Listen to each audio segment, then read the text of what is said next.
Bom, as glândulas ceruminosas, elas têm uma função muito específica e também sua localização é muito específica. Elas são localizadas abundantemente só lá no meato acústico. Elas produzem o cerume ou cera de ouvido. As glândulas ceruminosas, elas servem para... O cerume, na verdade, ele serve para proteger o ouvido de forma generalizada. Mas ele serve especificamente para repelir a água. Água e ouvido não combinam. E ele serve para repelir a água e insetos. E deixa a membrana timpânica bem flexível. O cerume ou a cera de ouvido em quantidades abundantes, elas podem dificultar na audição, na parte acústica, então não chega a som ali direito. Uma das características mais importantes que nos definem praticamente por ser mamífero que vem à cabeça de alguém quando pensa em um ser mamífero, que a gente, seres humanos, somos mamíferos. Se você pensou em pelo, você está indo bem. Os pelos, eles têm uma função extremamente importante e é uma das características da gente ser mamífero, justamente. A localização dos pelos é quase que no corpo inteiro. Regiões como palma da mão e palmas das mãos e plantas dos pés, por exemplo, não tem pelo. Mas as outras regiões, praticamente todo lugar tem pelo. E o pelo, eles têm funções diferentes conforme a região, conforme o tipo de pelo, mas muito importantes. O pelo, ele ajuda na termorregulação. Por exemplo, quando o pelo está ereto, quando a gente está arrepiado no frio, é onde a gente vai reter calor entre os pelos ali, para a gente poder ficar um pouquinho mais aquecido.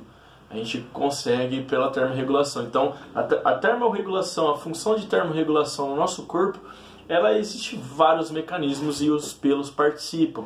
Outra função importante do pelo, o nosso cabelo, ele não está aqui à toa. Ele não está aqui para deixar a gente bonito, ó, o meu amarelo, que beleza. O cabelo, ele serve para proteção dos raios ultravioletas. Ali, na nossa cabeça, é super importante, tá?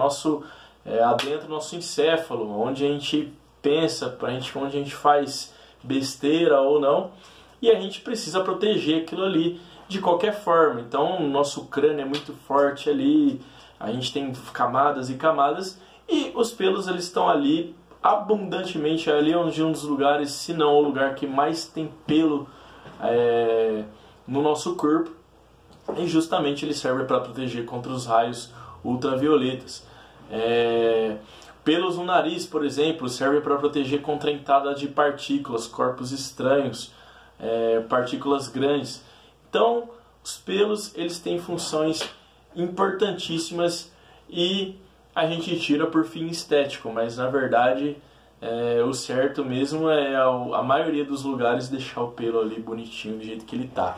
Bom, a gente tem pelos diferentes também. A gente tem funções diferentes do pelo. A gente tem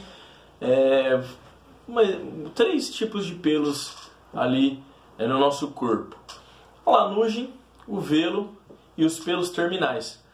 A lanugem é um pelo mais fininho, muito abundante nos recém-nascidos ainda. Ele é um pelo bem fininho, com funções importantes também de proteção, das mesmas funções que eu acabei de falar aqui. Tudo no bebê é mais ali delicadinho, e a lanugem está presente nos recém-nascidos. Daí vem o velo. O velo nada mais é que a substituição da lanugem. E ela está abundante, esse tipo de pelo, o velo, está abundantemente localizado em crianças, ainda tem bastante velo, e em mulheres. Mulheres ainda contém bastante velo. Os homens têm velo também, só que é menos. E os pelos terminais? Os pelos terminais são cabelos, pelos genitais, região das axilas, que são pelos com a função de proteção muito excessiva. Eles têm muito mais função de proteção e por isso que eles são os pelos mais grossos e são pigmentados. A composição do pelo ele é totalmente feito de células mortas queratinizadas. Então por isso que ele é bem durinho, e ele também como ele é feito de células mortas, ele é escamadinho, só que ele é bem, como ele é queratinizado, ele é bem presinho. E ele é preso por proteínas específicas, por isso que as células são presas por proteínas específicas, por isso que ele fica ali bem quietinho. O pelo ele consiste basicamente em um bulbo do pelo, folículo piloso, a raiz do pelo que vem antes e a haste. A única coisa que a gente consegue ver do pelo é a haste. Então, essas informações que eu acabei de dizer, elas são de baixo para cima. E a gente tem outra coisa importante no pelo, que é ele que faz mover, que é o músculo eretor do pelo. Ele é formado de células musculares lisas. E aí, como é liso, a gente não tem controle. Então, arrepiou, ele que faz o pelo ficar ereto. Ele que faz a gente ficar arrepiadinho para cumprir todas as funções que eu disse um pouco em uns momentos atrás. Bom, por último e não menos importante, nós temos as unhas ou lâminas ungueais. As unhas elas são placas de células mortas queratinizadas e elas estão ali, por isso que elas são bem durinhas também. Se você entendeu durante o vídeo inteiro que tudo que envolve queratina, queratinizado, é porque deixa o tecido, o corpo ali, ou que tiver durinho, as fibras ou a região que a gente está palpando. Então, elas são feitas de basicamente isso. São células queratinizadas mortas, lotadas de queratina. Acho que a unha, tirando os ossos, é uma das regiões mais duras que a gente tem ali, que a gente apalpa e fica bem durinha mesmo, que acaba sendo a unha. Bom, nada mais é do que são células compactadas que têm a função de proteção e apreensão de objetos. Elas que dão esse auxílio muito importante. Bom, basicamente o sistema tegumentar foi isso. A aula desse sistema tão importante. E a gente pode tirar de tudo isso o conhecimento do sistema tegumentar. É um sistema que quase a gente não fala, quase não é falado. É falado do sistema circulatório, falado do sistema respiratório, digestório. O sistema tegumentar quase não fala, ele é muito importante como todos os sistemas no corpo. E nessa aula você pôde um pouquinho compreender cada parte que forma o sistema tegumentar, cada parte importante. E antes que eu me esqueça de falar de uma coisa importante, a gente vai falar de duas patologias que mais acomete no sistema tegumentar: vitiligo e o albinismo. O que é cada um dos dois? Bom, um albino, por exemplo, o albinismo, nada mais é do que a falta de uma enzima específica. Ou seja, um albino ele tem o mesmo número de melanócitos, ele tem o mesmo número de células que produzem a melanina. Só que o problema não produz a melanina. No albino falta a tirosinase. É uma enzima que converte a tirosina, que é uma proteína, uma enzima, em melanina. Então, por falta dessa conversão, ele não produz a melanina e fica com essa descoloração. Isso pode implicar em problemas de proteção contra raios UVB e tudo mais que já foi falado.